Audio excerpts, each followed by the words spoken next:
Hi, you've heard me say this many times, probably, but I help managing directors sleep at night. I also provide big company controls for SMEs. I work as a part-time finance director and freelance financial controller. And the reason I've repeated that about helping managing directors sleep at night is I've got a new client. Just been in 3 days, and the guy who was responsible for the finance is one of the directors, and he tells me every time he goes he hasn't been able to sleep at night for months.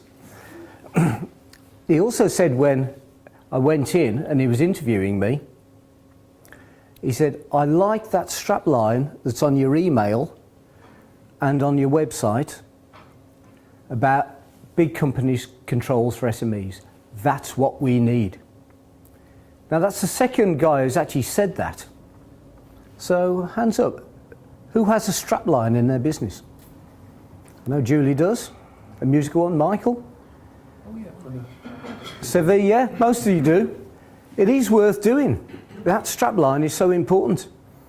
The other client that told me after the interview that that one line resonated with them was a company I went into for 15 years, and they provided over £150,000 worth of income. So I'm glad I've got that strapline. But what I'm going to do tonight is talk about how many people here are self-employed consultants. Thought there'd be quite a few. How many are small business owners? Probably equally as many. Virtually everybody is one of those two. So I'm going to talk about essential tips for the self-employed consultant and the small business owner. So if I can give you a few tips on how to get the best price, how to gain and retain the best clients, how to get an advantage over your competitors, how to avoid the scourge of the self-employed, and that's bad debts, and how to get more income at the end of your projects without any work. Would that be useful? Would that be a good use of our time? Okay. I'm just very quickly going to go through. That's what we're going to do tonight then. The best price, the best clients, the competitive advantage, avoiding bad debts, and more income at the end of the projects. Very briefly, my career. In 1981, I took my last exam as a Chartered Certified Accountant. I'm now a fellow, so that's 36 to 37 years. Experience, lots of grey hair, and grey hair means experience. You catch it from your sons and daughters, but it means experience. Then in 1988, I got a diploma in marketing. 1998, I went self-employed. The feast or famine nature of it means sometimes I'm self-employed, sometimes I'm self-unemployed. 2014, I bought out my first book called Better Late Than Never, which is a personal development book about life skills. And I'm currently written nearly 13,000 words on the second book, which is a business book. So I'm going to give you a few tips and extracts from that tonight. So would that be a good use of our time? What's it like to be self-employed? Well, I actually regard myself now as being unemployable. The disadvantage, you lose security, don't you? And that's why most of us don't become self-employed earlier. That nervousness, that bit of fear, the loss of a secure income. And then when we do it, like me, most of us become unemployable. That's how I describe myself now. You don't answer to a boss. You have to be a self-starter. That's the disadvantage, if you like. The feast or famine nature, and we are subject to the vagaries of feast or famine nature. The feast or famine nature means when I have less work, I'd get better at tennis and racquetball. When I have a load of work, it could be 4 or 5 major projects, maybe things like helping people sell their business, I could be working 24/7. So it's a bit like a concertina, the work, and your social life and your work life have to kind of fit in and become one. I had an interesting experience in 2017 and got quite a few new prospects come along, and I thought, I'm 62, I don't actually need the work. How am I going to regulate the amount of work? I thought, why not just put up my prices? So every new prospect that came along, I added 10% to the price. And hardly anybody said no. What does that mean? It's a big issue, isn't it? What it means is I've probably undercharged all those years. That bit of nervousness came in. So price. When I first became self-employed, somebody said to me, and I've read it many times since, you have to charge the market rate or the work will not be valued. And actually Terry said that to me about his book. If people don't want to pay the market rate, they won't value it. And it has been so true. Because you're creating your own perception.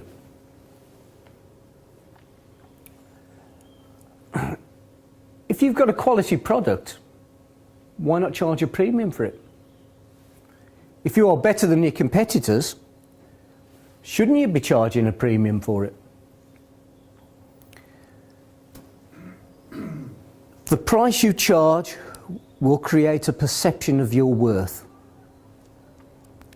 And I can tell you from my experience, the only times I've really had problems with clients is when I've done work for charities, often free of charge. I've done work for mates. A friend of mine inherited his dad's business when his dad died.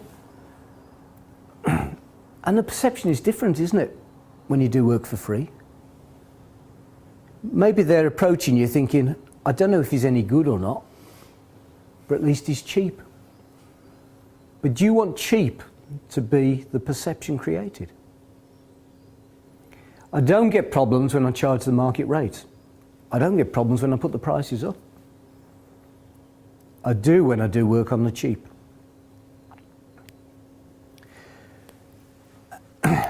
Agencies. When I first became self-employed, I went to a lot of the temporary agencies. And there's so many agencies in Birmingham, they can all supply qualified accountants. It's a cutthroat business. It's highly competitive. A third comes off the price straight away. The agency gets a third. You work as a temp and get a third. And you're a temp. The perception is you're disposable. It's again the wrong perception. So after 2 or 3 years of that, I thought, do I want to work 100% of the time for a third of the price? Or do I want to work a third of the time for 100% of the price? And if I'm networking and recommended and get referrals, I'm in a one-horse race. Isn't that a better way to do business? Create the right perception through pricing. What gets in the way of charging a higher price? I can talk from experience and from my mistakes and trial and error.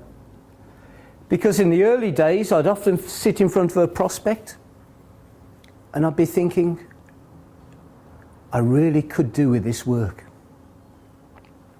I don't want to go in and charge too high a price. I don't want to put them off. So how do we stop that nervousness, that fear, false evidence appearing real? Fear doesn't prevent death. It prevents life. Now, my one top tip on getting the right price when you sit in front of your prospect, just imagine in your back pocket you have $1 million.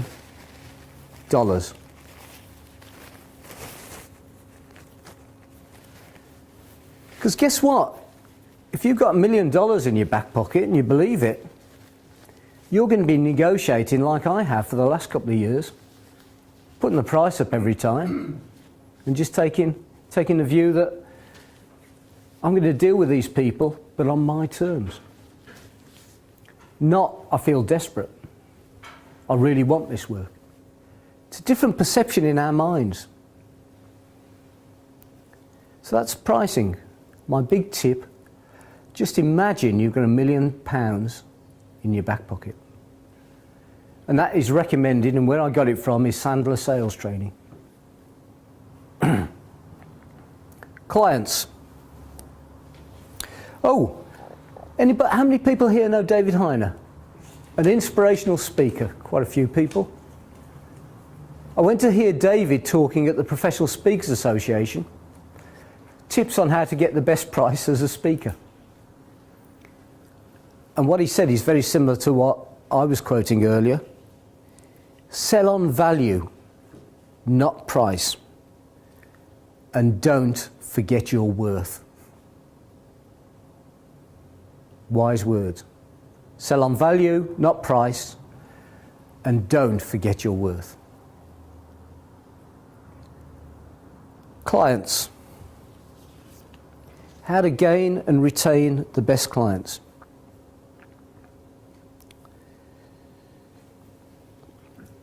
When I wrote my first book, and I wrote about perceived betrayal by friends, I came to the conclusion after years of reflection that what does make a great friend? For me, there has to be a relationship based on respect and trust, underpinned by honesty and loyalty. So what makes a great relationship between the self-employed consultant or the business owner and their clients? Well, it has to be a relationship based on respect and trust, underpinned by honesty and loyalty, with professional competence. Anybody here heard of the Pareto principle? Yes. What is it? 80-20 rule. Yeah, the 80-20 rule. So for most businesses, and I guess we all fall into that bracket, our 20% worst clients will probably give us 80% of the hassle and 80% of the risk of bad debts. And our 20% best clients will probably give us 80% of the profitability. So what we need to do is prune and cultivate. The founder of the world's biggest referral organisation, BNI, talks about addition by subtraction. Get rid of your worst 20% of members every year, and everybody ups their game. Concentrate on getting the better members in. It's the same with our clients, isn't it?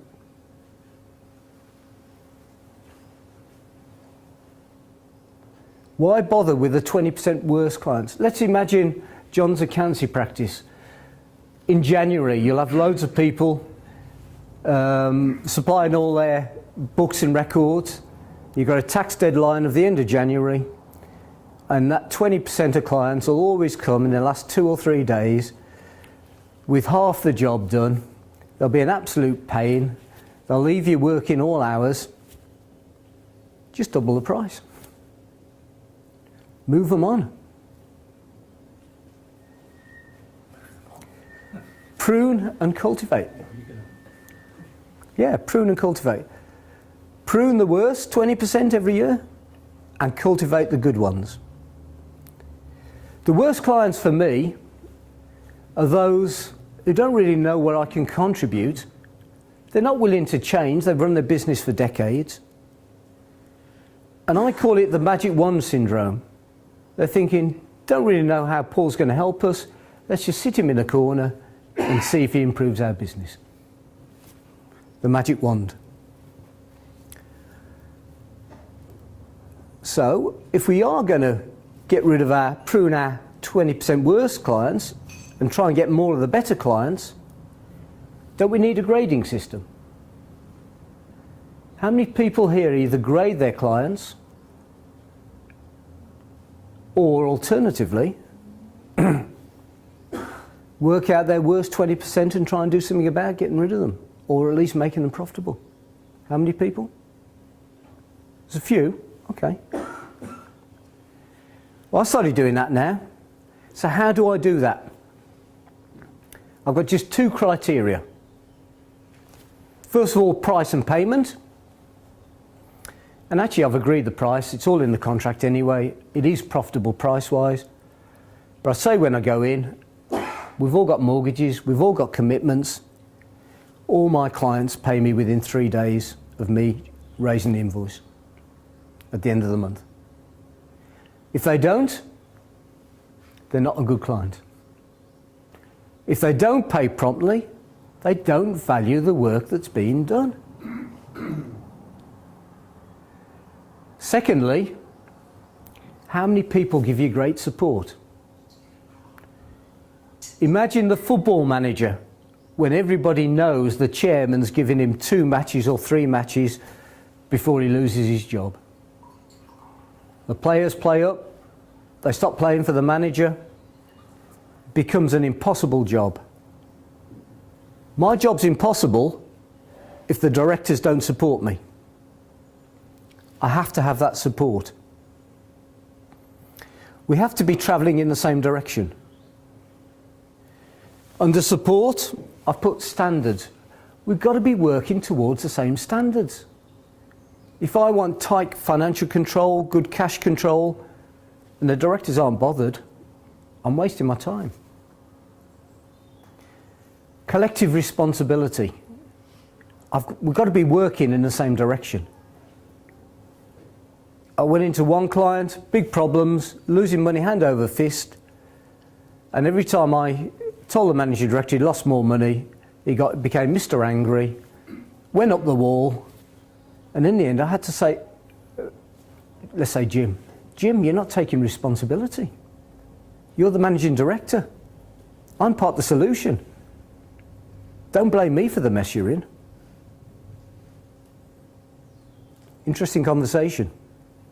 Because I then went on holiday for 2 weeks. I came back and he bought me a present and told me he'd reappraised all his leadership style. So it worked. Not sure if it'd always work, but you've got to be going in the same direction. You've got to get the support of the directors. And the ideal relationship is when you become a trusted advisor.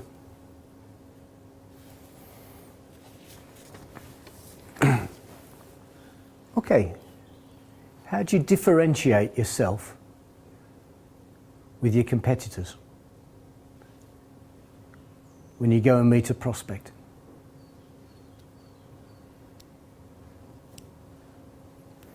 Anybody here when I did that presentation, 10-minute presentation about testimonials? Okay. When I was first getting work through the agencies, one guy, Ian, you know him, Rob, Greenwell Gleeson, he's now managing director. He said to me, Paul, I've got one contractor. He's not as good as you are. He's not as professional as you are. He's not even a qualified accountant, but he gets every bit of work he goes for. How does he do that? If one of my competitors goes in to meet the prospect before I do, let's say Jim, they think, oh, Jim's quite good. I go in, they think Paul's quite good. But if I dump a file on their desk, like this, with 50 testimonials, all exemplary, on the desk, there's independent third-party corroboration that I do a good job, an excellent job. Who's going to get the work, me or Jim, if Jim hasn't provided one of these? Which is the safest pair of hands?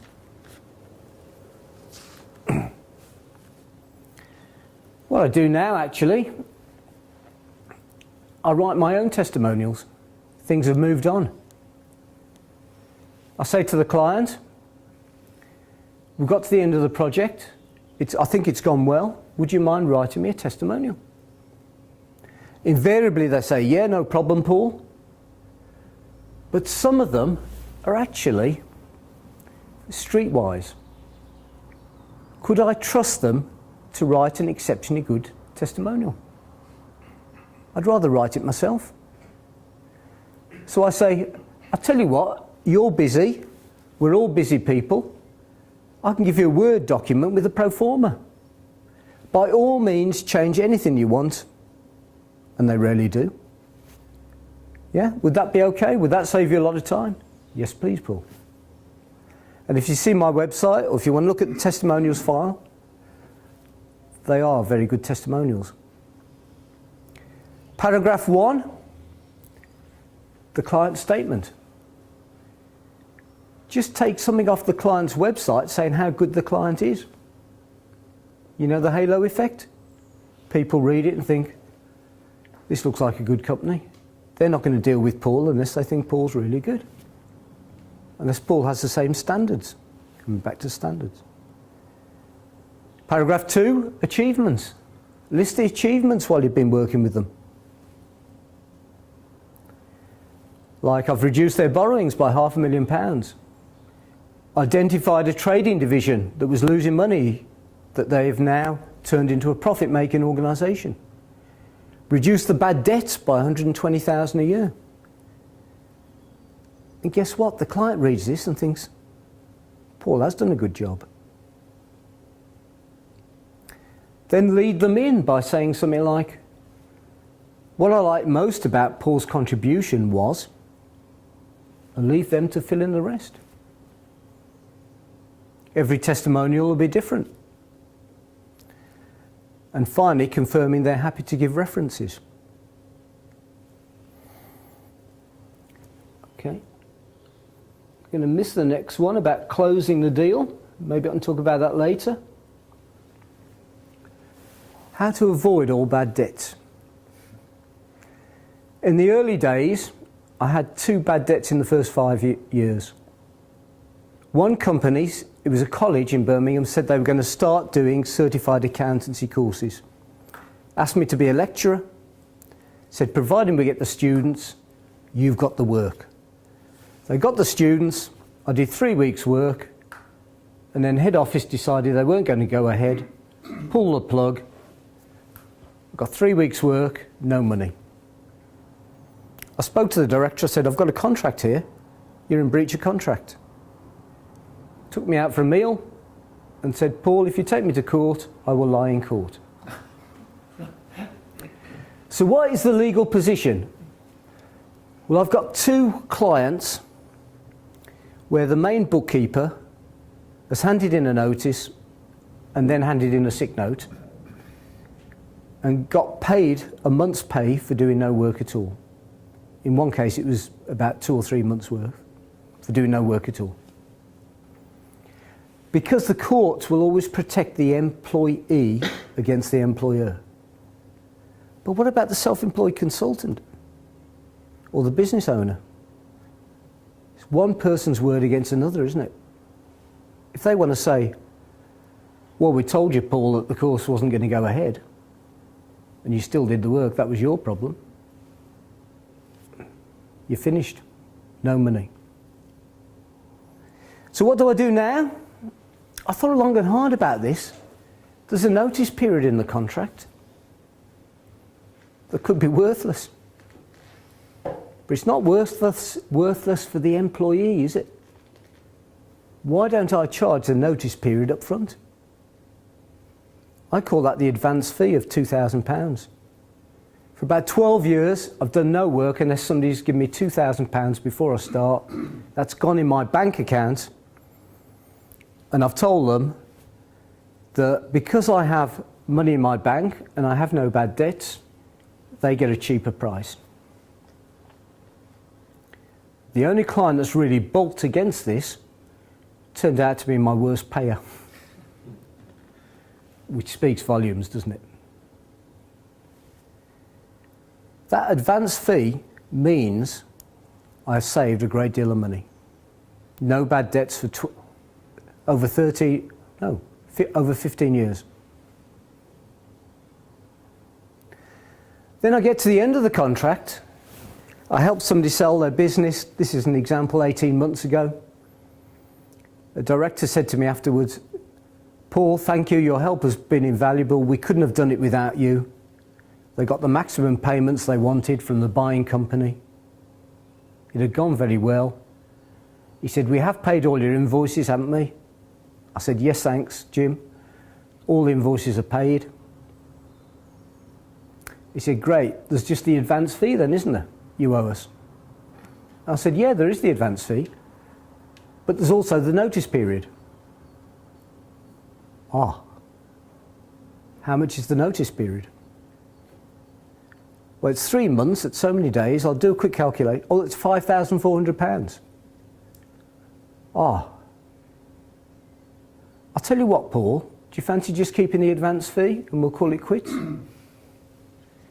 So he's happy, he saved £3,400, and I'm happy because I got £2,000 for doing no work. Income at the end of the project. I wouldn't have had that a few years earlier. I know Nicholas is going to tell me soon. My half hour is nearing an end, so I'm going to miss the networking, referral and presentation skills. But I did just mention, how long have we got before somebody decides they're going to do business with you? Or if you go to an interview, how many seconds before people decide they want to do business, they want to take you on? It's 7 seconds. So how many people here have got a 7-second presentation? You know what I do? Sarah Whittaker's has done my websites a really good job. So before I go to see a prospect, I say, "I'll tell you what, will save you a lot of time. Why don't you just look at my website first?"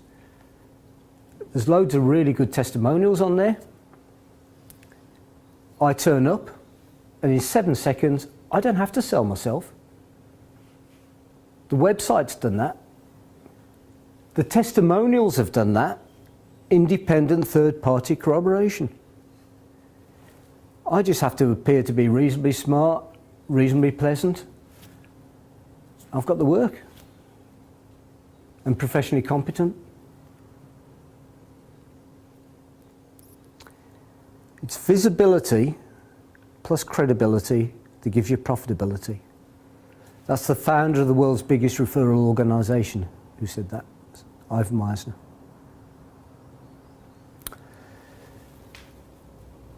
How do you differentiate yourself from all the other people, your competitors, who've applied?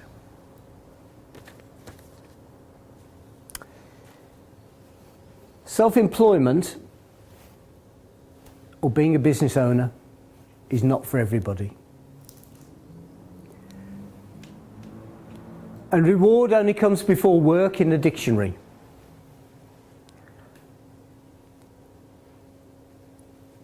You are worth good clients. The best price with the security an employed person has. Self-employment is not for everybody, but it probably is the best decision I ever made. Thank you.